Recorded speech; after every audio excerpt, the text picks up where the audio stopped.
Grace to you all this morning and peace from God our Father and from our Lord and Savior Jesus the Christ. Amen. And in light of those readings for this morning, you may feel like you need a lot of grace and peace, right? Let me begin this morning by telling you how much I missed you these past 3 weeks. It was really weird for me not to be preaching. I was in worship 2 weeks ago, but not to be preaching. So just as a little bit of a warning, I have 3 weeks to make up.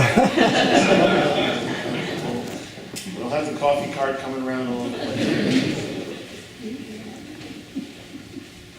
But I hear that even in my absence, lo and behold, and you can tell me this, I'll be okay with it. Everything went all right, right? I know you had some really good preachers, for which I'm very grateful that we have some very skillful preachers in our congregation.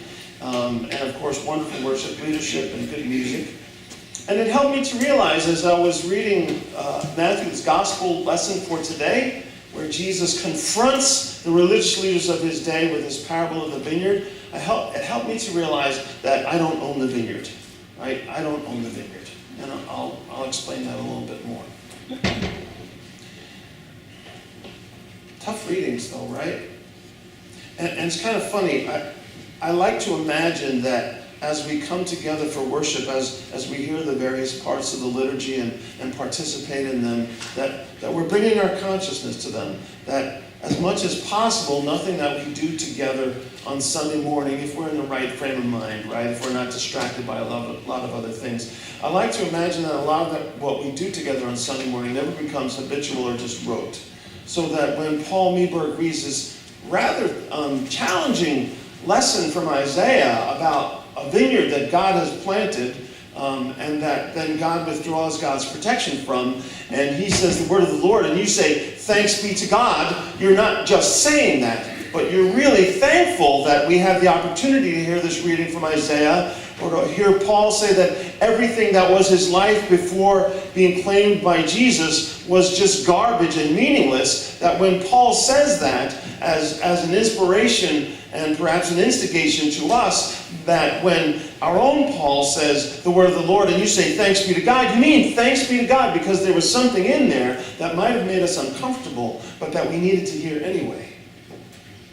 Sometimes the best moments in church and worship are those that make us uncomfortable because they unsettle us from a place that we feel we belong to a new place, perhaps a new level of understanding, of discipleship, of surrender to God. Certainly that's what Jesus was getting at in this parable that he tells to the chief priests and the elders of the people, the religious leaders of his day, those who had a great deal of influence over those who were seeking to live their lives in harmony with God.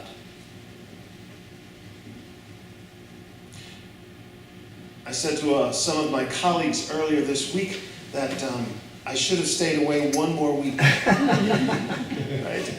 This is not one of my favorite gospel passages. And it's not for a very specific reason. It's not just that it's controversial and challenging, but I realize what this is setting into motion as Jesus tells this parable to those who have responsibility for the spiritual well-being of the people in his day. You know where this is going, right? This is Matthew, the 21st chapter. We're nearing the end of the story. We know that the reaction, as we are told by Matthew, was not positive to Jesus telling this parable. What they wanted to do right then and there was to arrest Jesus, but it wasn't the right time, it wasn't the right place. They were afraid of the reaction they would get, the pushback they would get, keep the crowds pacified. If we could do this in a quieter way, when nobody will notice, maybe at night, then we'll take action. And you know how that all plays out. And I can't help hear Jesus tell this parable and wish that there were a different outcome. I said to Marianne that when we retire, I need one book and one DVD. Because I'm thankfully forgetful enough that I could read the same book over and over again, and every time I read it, I would go, oh, wow, that's so cool that happens.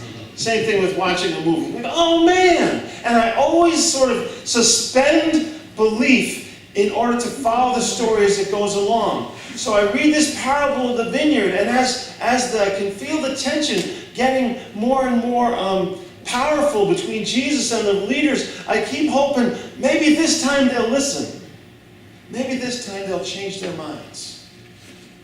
But the outcome is, of course, always the same. Always the same. Is it the same for us?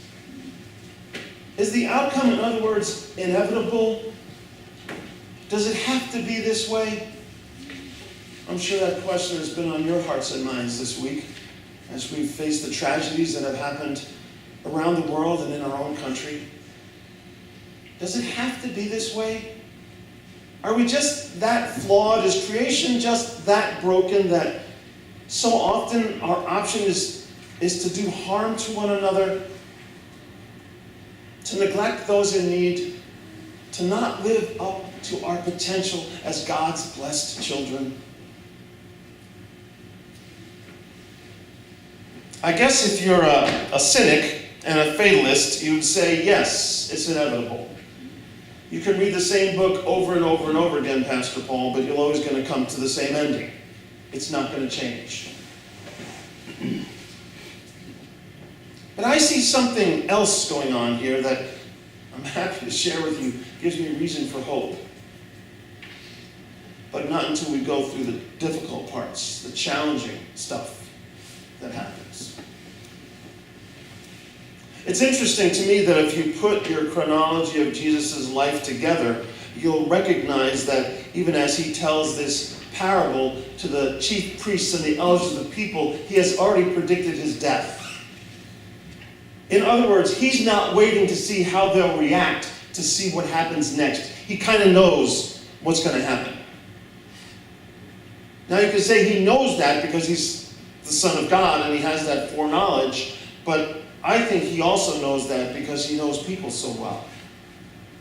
And he realizes that we don't like to be challenged, that we don't like to be confronted with our own shortcomings and our own agenda. Which is why I said earlier, I don't own the vineyard. That's the problem with the tenants in the parable, right? They are so caught up in their own stuff that they totally lose sight of reality. Let's think of it in a more contemporary sense. Let's say you live in an apartment building with 10 other families. And times are hard, and you decide that you're not going to pay the rent. So the bill collectors come around. All of you have made this decision together. The bill collectors come around and they say, you're going to get evicted if you don't pay your rent. And you beat them up and tell them to get out of here. Well, inevitably more bill collectors will come, perhaps with marshals who will be prepared to evict you, and you beat them up too. Things have gotten out of control, haven't they? You can feel it, that this isn't right. If you read this story in the papers, you would scratch your head and go, what are they thinking? Well, that's what's happening in the parable. So finally, the owner of the building is going to come along and tell you, it's time to go. I'm not making any money off my rentals on this building because you're not paying me. I have to rent it to other people. And so you kill the owner. Because here's how you're thinking now. Well, if we kill the owner, we'll own the apartment building. Does that work anywhere? It doesn't, right? But that's how corrupted the thinking of the tenants has become, believing that I own the vineyard. They don't own the vineyard.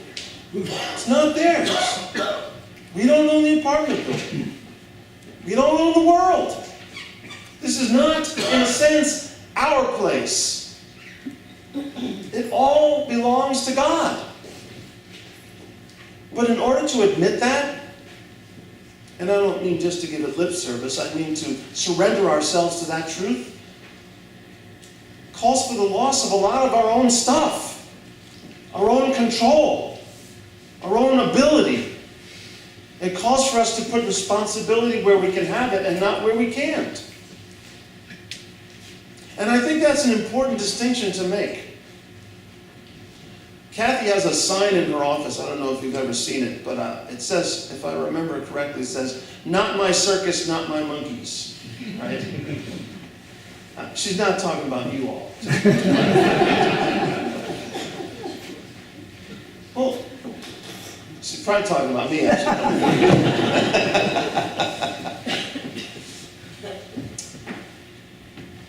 I don't think that's the message of the parable, but it's kind of what we want to say sometimes. Like, it's not my rodeo.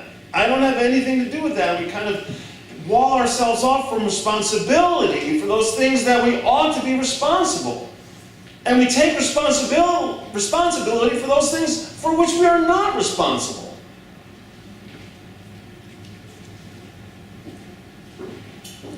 When I woke up Monday morning and I read the Times articles about what had happened in Las Vegas, I, like you, was deeply disturbed. And as the week has gone on, and no clear motive has been discerned on the part of the man who killed all those people, I haven't really become more disturbed, but I haven't found any place of peace or where I can get my head around a little bit of this story that would make me feel safer, more comfortable, less vulnerable.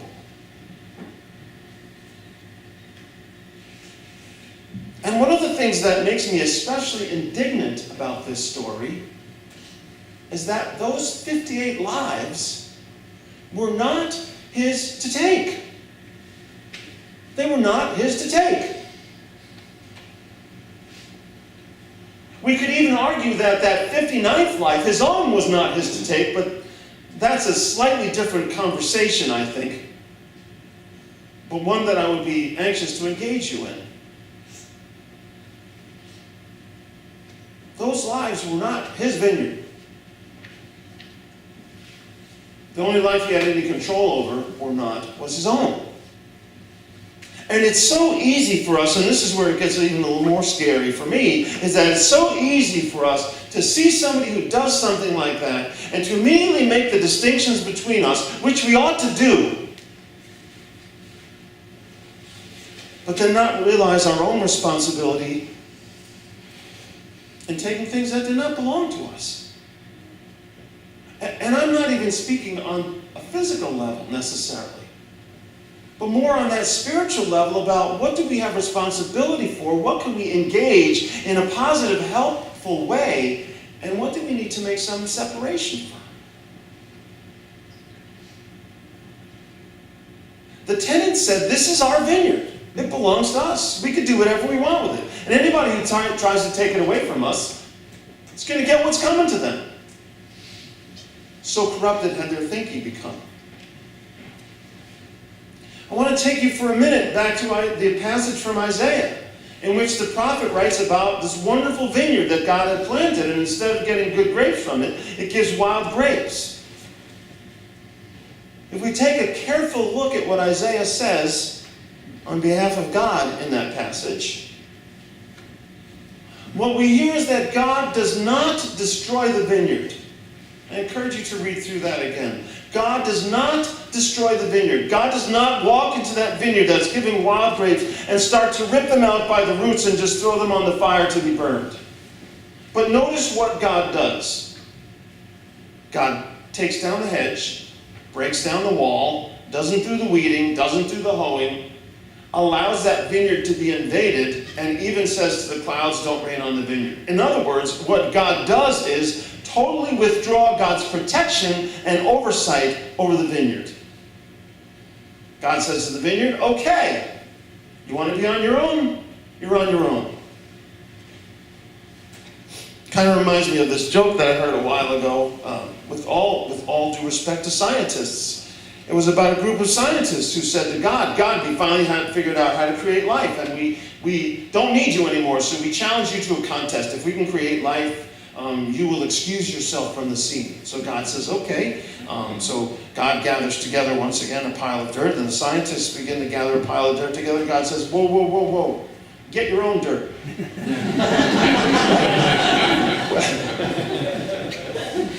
We don't control all the means of production here. This isn't our vineyard. And if God withdraws God's protection and provision and oversight for us, we don't want to know where we're going to be. And that also seems to be one of the powerful messages of this parable. Because you can look at the tenants and you can say, man, they are not thinking right. They're so messed up in the head that they've got this all wrong. They think that they can get rid of the landlord, they can own the building. But let me ask you something. If you're a landlord and you have a building and none of your tenants are paying rent, and you send some people there to tell them they've got 2 months to pay the rent, otherwise they're out, and they beat up the people you send, or worse, kill them, what's your next step? You call the police. You're not going to send more people there. And then, when they beat and kill those people, you're not going to send your son to say, son, go collect the rent. They'll respect you. You're not going to do that. You're going to take action right away. And God doesn't do that. And remember, Jesus is telling this parable in full awareness of what's about to happen. And the message is, you've got a chance here. We've all got an opportunity to stop holding on too tight to what we think is ours and to surrender ourselves into God's hands. I know that's not easy. It's a dangerous thing. But listen to Paul's story. Because he's like a perfect example of somebody who was a messed up tenant, right? He says, I had all the credentials right. Hebrew, born of Hebrews, circumcised on the 8th day. As to zeal, right, as to my commitment to this whole relationship with God thing, I even killed those who got it wrong. That's what he's bragging about. As to zeal, a persecutor of the church. I thought I had it so right that I would supervise the killing, as we hear in the book of Acts, over those who got it wrong, to serve as an example. I was good, Paul says. But he also says there, underneath those words, because I was in control. I supervised this process. And then, he says, I found out I wasn't as good as I thought I was. I wasn't as right as I thought I was. I wasn't even as righteous as I thought I was. But rather, what God was asking from me was surrender and vulnerability. To take all those things that I thought I should be terribly proud of, that other people should respect and praise me for, and realize that they amounted to nothing because I got it all wrong. What God wanted from me was a life of service and care and concern and love and patience and tolerance for others. Not hard to come, not easy to come by. And I want to suggest to you that we can only do that in our relationship with God. Because independent of God, we can't do that. We can't have the trust that somebody's looking over our shoulders, somebody's got our backs, somebody's got his arms around us. We don't have that assurance. But Paul says it's only in relationship to God that he realized that he didn't have to own the vineyard. Now, I understand, sisters and brothers. I get it. It doesn't always look like God's in charge. Because God's not in charge the way I would be in charge. But humility and faith call me to surrender to the belief that God is in charge and that things are going to work out. Not in a passive way, like, okay, God, whenever you're ready, call me home. But to spend my time now working in the vineyard as a tenant. To give to God as much as I can because of all that God has given me. Paul calls this, in an earlier translation of this passage into English, the upward call, right? I love that phrase. In our translation this morning, it was the heavenly call, but I like that phrase, the upward call, that's where we're moving, right? We're on the way up. Even though it looks like we're being dragged down, God says you're on the way up. That's the destiny. And if you can keep that in mind, right, in whatever way you have to do that, then you're going to realize that you belong to God and that God is working things out with infinite patience.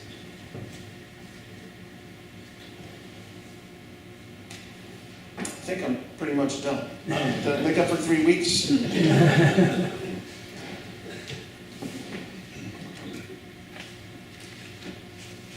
I just invite you into the struggle with me. I invite you into the challenge of what it means to be a disciple. I invite you to find those places in your life where you have to admit you don't own the vineyard. You don't own the vineyard, you don't control the outcome, and that therefore you have maybe two choices. To give up in resignation or depression or anger, or to trust that in the absence of your ability to control, God is still in control of things. And in that submission and vulnerability, to find out how deeply loved you really are. And that God will never let you go.